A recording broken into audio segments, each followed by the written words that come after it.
won the ANZ International Fellowship Award, which granted me Okay. an entry. At that time, let's think about the ANZ International Art Award, which was quite prestigious, was $15,000. So that was enough to get me internationally. So I chose to go to New York at that time. 23 years old, I hadn't been anywhere on the planet in my life. I thought, yeah, dance capital of the world. Why not just move to New York with like not a care in the world as you do when you're 23, and land and knew a friend of a friend that you could stay in some apartment in the East Village, and I did that.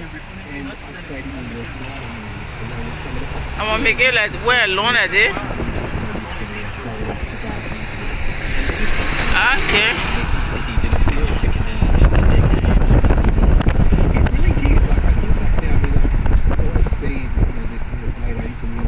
Social media lens these days, and you can't touch it in a way that it was just part of our DNA, and it just didn't those influential years in forming my career will certainly have rubbed off in the way that I make and create today as a choreographic and visual artist. So some of my first jobs and auditions and workshops. I'm on my phone for I'm about to finish. But this is still part of I'll walk on it.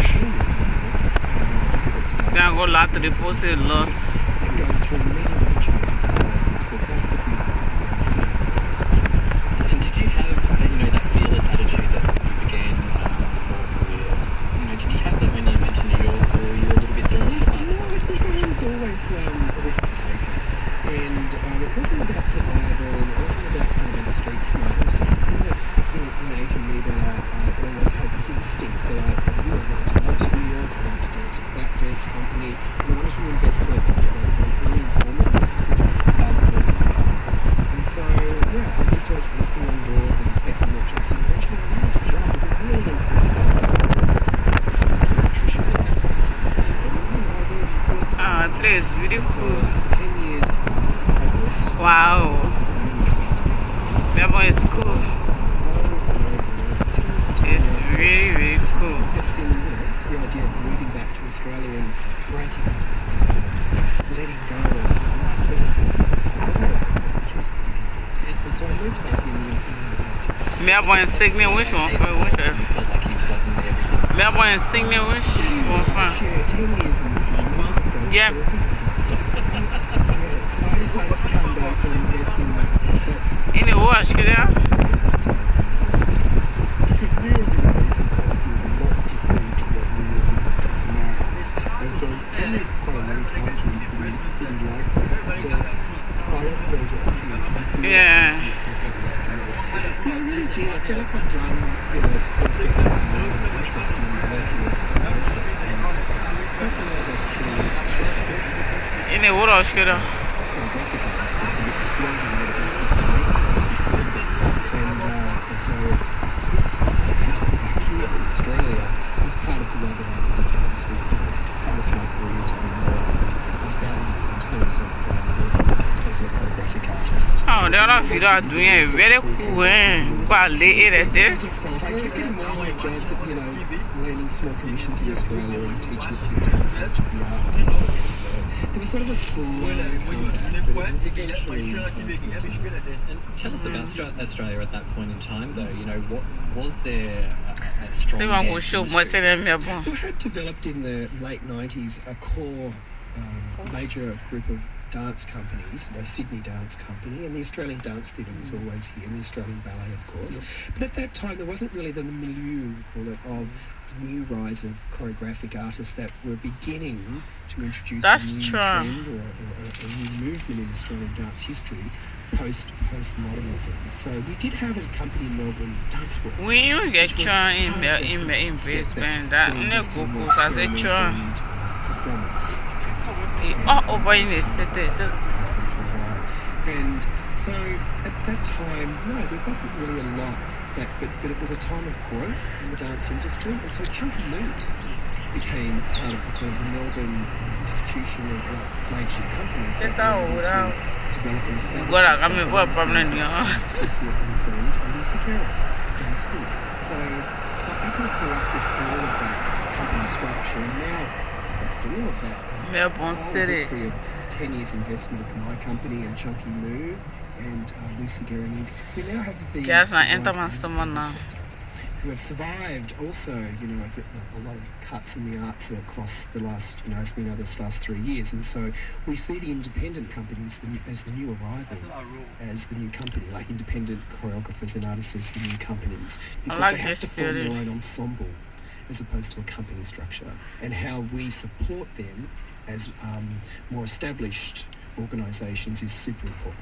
So, as founder and artistic director of Ballet Lab, tell us a little bit about how that even came about to begin with. That gap in time there. So it's an interesting name, isn't it? Ballet Lab. It's quite a conservative name, and those that seen what I work on normally, I'm by no stretch a conservative artist.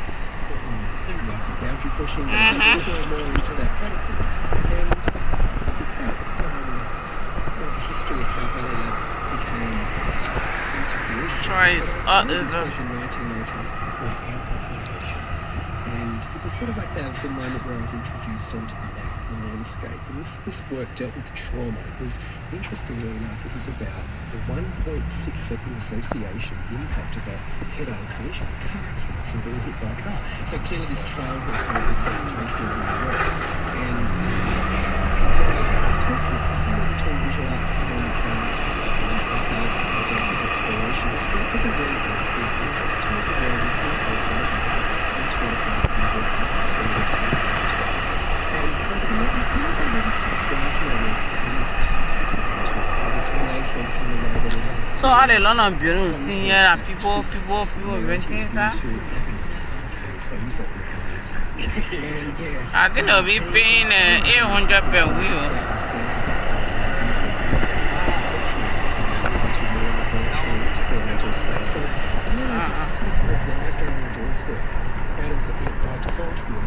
So it's just sort of ballet, because you predominantly raised through classical ballet. Oh, I love this building. It's just that continue to park to get to park.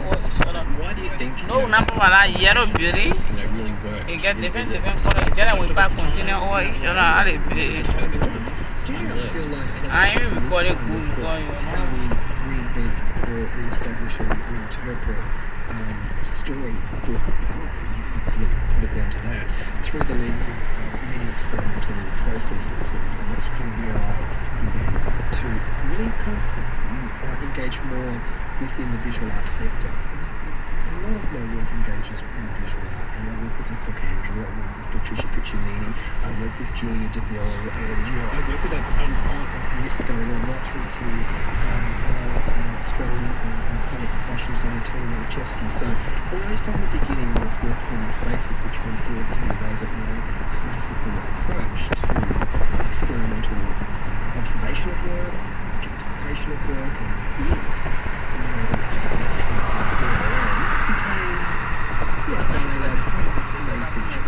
Now, Philip Adams, we've got so much more to ask you. We'll be right back on Sunday Arts Magazine. It is Joy 94.9, and it's radiothon time. Get on at joy.org.au.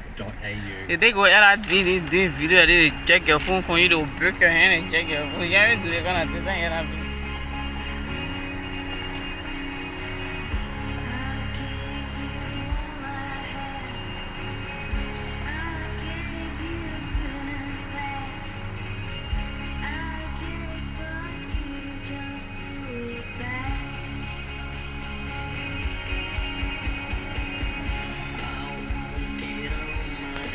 Say when I said I'm gonna do the video. I'm gonna start doing the video, yeah.